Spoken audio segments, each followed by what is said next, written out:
Excellencies, ladies and gentlemen, Mr. President, I congratulate you on your election to lead us through this 77th gathering of the General Assembly of the United Nations. I wish you the best of luck as you take on this onerous task at this most difficult period of the world.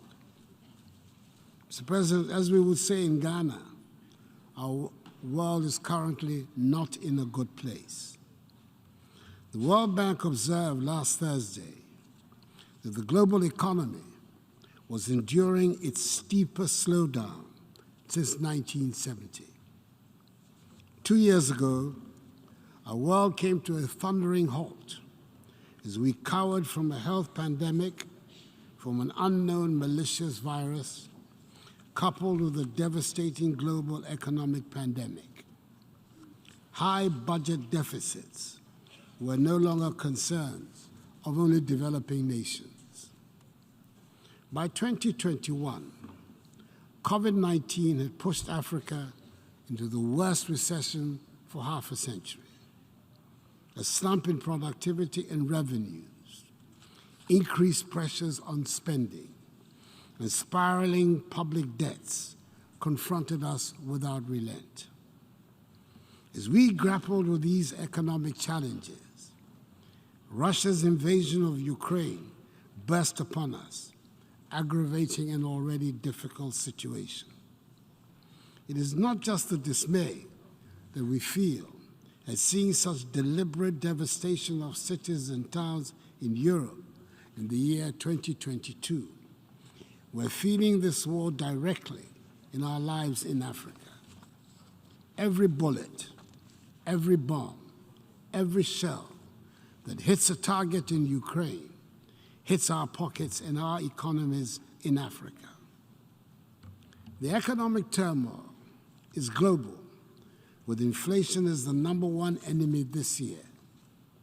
It hit a 40-year high in the United States and United Kingdom in recent months. There's record inflation in the Eurozone. Several African countries have inflation rates surging 3 to 4 times higher than what they were just 2 years ago. In Ghana, we're experiencing the highest inflation for 21 years. The high costs of food are hurting the poor, especially the urban poor, the most.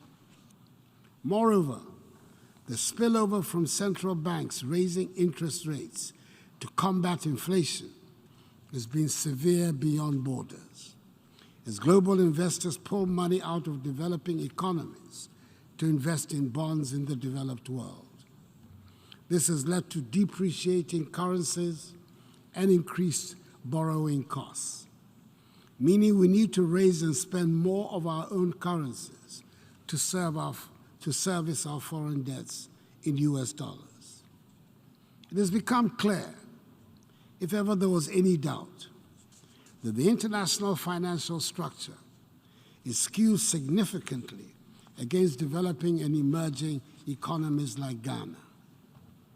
The avenues that are open to powerful nations to enable them take measures that would ease pressures on their economies are closed to small nations. To make matters worse, credit rating agencies have been quick to downgrade economies in Africa, making it harder to service our debts. The tag of Africa as an investment risk is little more than, in substance, a self-fulfilling prophecy created by the prejudice of the international money market, which denies us access to cheaper borrowing, pushing us deeper into debts. The financial markets have been set up and operate on rules designed for the benefit of rich and powerful nations. And during times of crisis, the facade of international cooperation under which they purport to operate disappears. These are the savage lessons that we have had to take in as the world emerged from the grip of the coronavirus to energy and food price hikes and the world rise in the cost of living. The necessity for reform of the system is compelling. Mr. President, I'm a modest student of history, and I would say it is doubtful that any generation of inhabitants of this earth has ever witnessed such a perfect storm of global economic chaos, a war with global consequences, and an unwillingness or inability to find a consensus to deal with the catastrophe. It is under such circumstances that we have gathered under the theme, a watershed moment, transformative solutions to interlocking challenges. Excuse me. The problems we face are indeed many and vary in level of importance depending on where you are in the global order of things. Just last year, the focus was on energy transition.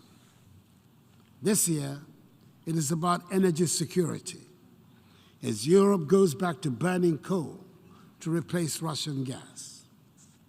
Nevertheless, we do not have the luxury of being able to pick and choose which problem to solve. None of them can wait. The economic turbulence requires urgent and immediate solution. The turmoil and insecurity in many parts of the world require urgent attention. And so does the need to tackle the problems posed by climate change. A watershed moment indeed it is. And history will judge us harshly if we do not seize the opportunity to make the changes that will enable us to deal with the many problems we face. Mr. President, a case in point is the destabilizing conflict in the Sahel. It might look to many today as a local conflict which affects only the countries in that region. We in Ghana know differently. We have watched in horror as the unrest has moved from the Sahel inexorably to the West African coastal countries. All of Ghana's neighbors have suffered terrorist attacks, and some have lost territorial space to the invading forces. Furthermore, the terrorist pressure has provided a pretext for the unhappy reappearance of military rule in 3 of the 15-member ECOWAS community, 2 of whom have borne the brunt of the terrorist outrages in the region, Mali and Burkina Faso. It is a development we're determined to reverse so that the ECOWAS space remains a democratic one. All of us in the region are being forced to spend huge amounts of money on security. This is money we should be spending on educating and giving skills to our young people, on building much-needed roads, bridges, hospitals, and other such infrastructure, which we are spending to fight terrorists or to keep them out from destabilizing our countries. This is a global problem, deserving the attention of the world community for a global solution. Mr. President, I'm contributing to this debate on a date that has special significance for us in Ghana. 21st September is the date we mark the birth of our first president, Dr. Kwame Nkrumah. He would have been 113 years old today, and it is worth recalling on this day the driving force of his political career, which was to contribute to the birth of a united Africa, that is, the United States of Africa. We recognize today more than ever before the importance of the strength and unity of Africa, and we are working to shed that image of a helpless, hapless continent. There is a renewed commitment towards an inclusive and sustainable industrialization and economic integration, and the intensity of the challenges we face today is only matched like never before by the immensity of the opportunity before us. We, the current leaders of Africa, should be determined not to waste the crisis that confronts us. Incidentally, 2022 is billed as Africa's year to take action on food and nutrition development goals. We see the current geopolitical crisis as an opportunity to rely less on food imports from outside the continent and use better our 60% share of global shelf arable lands to increase food productions. We have seen the devastating impact of relying on Russia and Ukraine for 70% of our wheat consumption. We have enough land, enough water, enough gas, and enough manpower to produce enough fertilizer, food, and energy for ourselves and for others. But we also recognize that we cannot do it all by ourselves. Our message to the global investor community is therefore this: Africa is ready for business. Africa needs you, and you need Africa. You need Africa because Africa is busily building the world's largest single market of 1.3 billion people.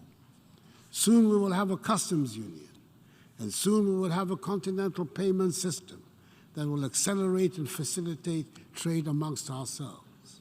Already, goods and services are flowing more freely across our artificial borders. See Africa for what it is: the new frontier for manufacturing, for technology, for food production. That is why 6 years ago, I launched in Ghana the successful policy of one district, one factory, a policy with government incentives that has directly seen so far some 125 factories being set up in various districts across the country, leveraging on each area's competitive advantage. That is why 6 years ago, my government embarked on an aggressive policy of planting for food and jobs, which has helped our farmers increase their yields in folds. Indeed, we're recognizing that many of the things we import can be found or produced in Ghana or in other African countries. The African Continental Free Trade Area, whose secretariat is located in Accra, Ghana's capital, is driving intra-African trade and creating an unparalleled momentum for our continent's economic diversity and transformation. We know that industrialization is the way to go, and with the single market as the added incentive, we've taken policy measures in Ghana to add value to our natural resources. For example, we're processing more of our cocoa, refining more of our gold, and we're determined to exploit the entire value chain of our huge lithium deposits. We're busily building an integrated bauxite and aluminum industry and an integrated iron and steel industry, building new oil refineries, and have so far attracted 6 of the world's biggest automobile manufacturers to have set up assembling plants in Ghana prior to producing them in the country. In line with the African Union's Agenda 2063 and the United Nations Sustainable Development Goals, Africa's ambition is to transform our food systems over the next decade, anchored in the Comprehensive Africa Agricultural Development Program and the Malabo Declaration on Accelerated Agricultural Growth. What we require now is support from the investor community for the rolling out of Africa's lucrative agro-industry, and for the community to see agribusiness in Africa as much more an opportunity than the perceived exaggerated risk, which has been the false but dominant narrative. In conclusion, Mr. President, on 25th July 2016, this Assembly adopted Resolution A/RES/70/293, proclaiming 2016-2025 as the third industrial development decade for Africa, with UNIDO tasked to lead it in collaboration with a range of partners. I believe it is time for the United Nations to take proper stock of this initiative and ask a few searching questions, recognizing what could have been achieved with greater commitment and focus. Working together, we can get our world back into a better and happier place. I thank you for your attention.